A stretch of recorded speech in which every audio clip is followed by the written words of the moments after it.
Hello guys and welcome to my YouTube channel. तो आज मैं आपको एक ऐसी प्रॉब्लम सॉल्व कराने वाली हूँ जो कि आपके एग्ज़ाम जेईई एडवांस में पूछा गया है, जो कि आपको 18 मई को एग्ज़ाम हुआ था अभी ही। तो उसी में ये क्वेश्चन पूछा गया है। ये क्वेश्चन इस कॉलिजन प्रॉब्लम से रिलेटेड है। तो प्रॉब्लम क्या है हम देख लेते हैं। In a scattering experiment a particle of mass 2m collides with another particle of mass m which is initially at rest. Assuming the collision to be perfectly elastic, the maximum angular deviation theta of heavier particle as shown in figure।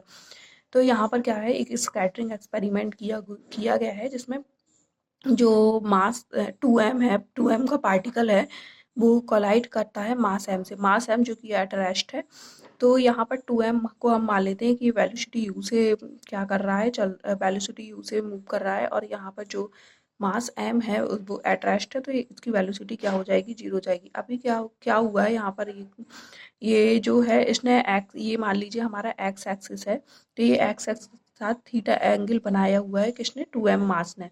और यहाँ पर ये M M है हमारा। तो हम यहाँ पर क्या कर सकते हैं, सबसे पहले तो हम इसको एक्स और वाई एक्सिस में देख लेंगे किस तरीके से यहाँ पर जो है कॉलिजन हुआ है। तो ये हमारा मास एम है जो कि स्टार्टिंग में रेस्ट पर था। तो हम क्या करते हैं, इसकी वेलोसिटी को क्या मान लेते हैं, b1 मान के चलते हैं इसकी वेलोसिटी को, या फिर आप चाहें तो यहाँ पर b1 डैश b2 डैश आपको जो भी मानना हो आप मान सकते हैं। तो स्टार्टिंग में इसकी जो वेलोसिटी है हम इसको क्या मान लेंगे, 0 मान लेंगे। तो हम मान लेते हैं यू एम क्या है हमारा, 0 है यहाँ पर, ठीक है। और 2m को हम मान लेते हैं u, इसकी क्या है वेलोसिटी u, ये u वेलोसिटी से चल रहा है। अभी क्या क्या हो रहा है यहाँ पर, ये जो है हमारा, ये हो गया हमारा एक्स एक्सिस, और यहाँ से ये एंगल थीटा बना देते हैं हम। ये मास हमारा 2m। अब जो वेक्टर होता है उससे हमने ये कंपोनेंट ब्रेक करना सीखते हैं। तो वहाँ से हम क्या कर सकते हैं, इसको कंपोनेंट्स में ब्रेक कर सकते हैं। ये हो गया हमारा मास m।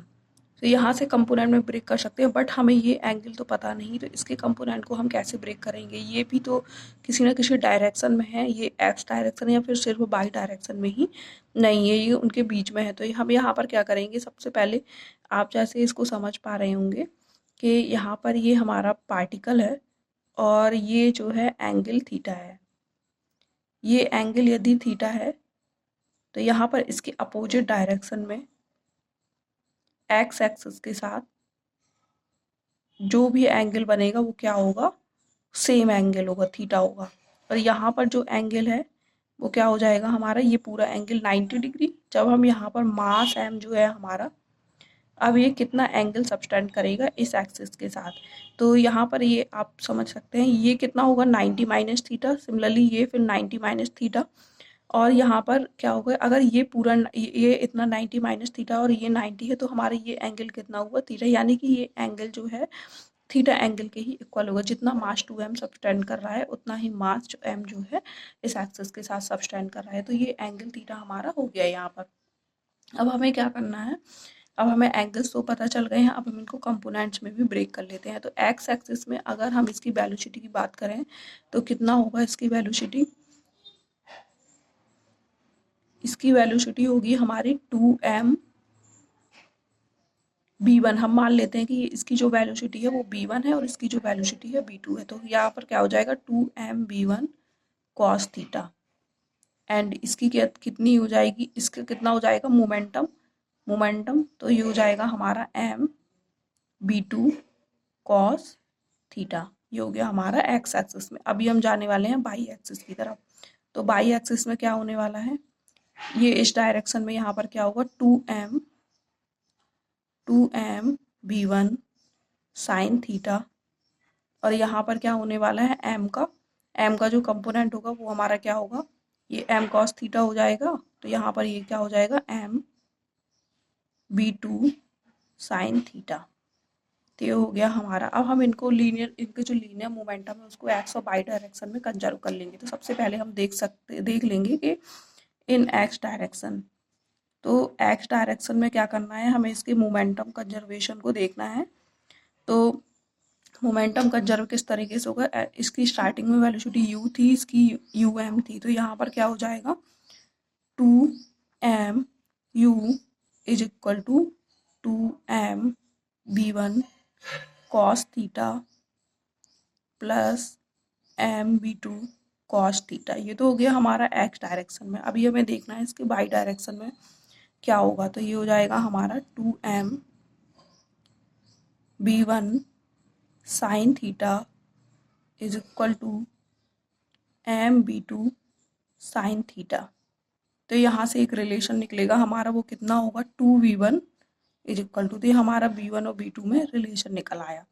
अब हम क्या करेंगे, इसमें काइनेटिक एनर्जी क्या होगी, कंजर्व होगी, किस तरीके से होगी, उसको हम उसका जो कंजर्वेशन लॉ होगा क्या होगा, तो वो हमारा होगा half of 2m u square is equal to half of 2m v1 square plus half of m v2 square. तो ये हो गया हमारा। अभी हमें क्या करना है, यहाँ पर जो b1 है उसकी जगह पे या तो आप b2 रख दीजिए, या जो v2 है उसकी जगह पे b1 रख दीजिए। तो यहाँ पर हम b2 की जगह क्या रख देते हैं, 2v1 रख देते हैं, वो हमारे लिए थोड़ी ईजी रहेगा, तो उसको हम यहाँ पर रखने वाले हैं।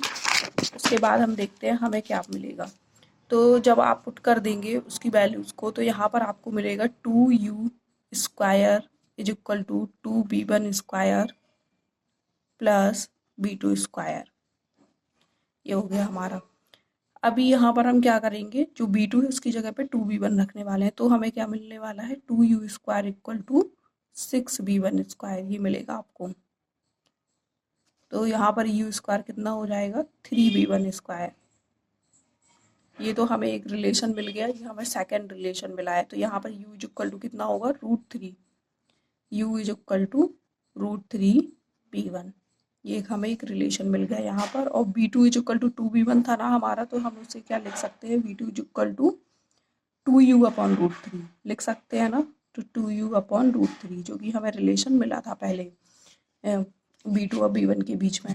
अब हम क्या करने वाले हैं, v1 और v2 की जो वैल्यूज हैं वो हमारा जो इक्वेशन बना था स्टार्टिंग में लीनियर मोमेंटम का 2mu is equal to 2m v1 cos theta plus m v2 cos theta, तो वहाँ पर इस रिलेशन को क्या करने वाले हैं, सभी वैल्यूज को पुट करने वाले हैं उसी रिलेशन में। तो 2mu इज इक्वल टू कितना हो जाएगा हमारा cos थीटा, और यहाँ से हमारा हो जाएगा 2m v1 था हमारा, तो ये हो जाएगा 2mu अपॉन √3, फिर था हमारा m v2 तो प्लस m2u अपॉन √3, ये हो गया हमारा।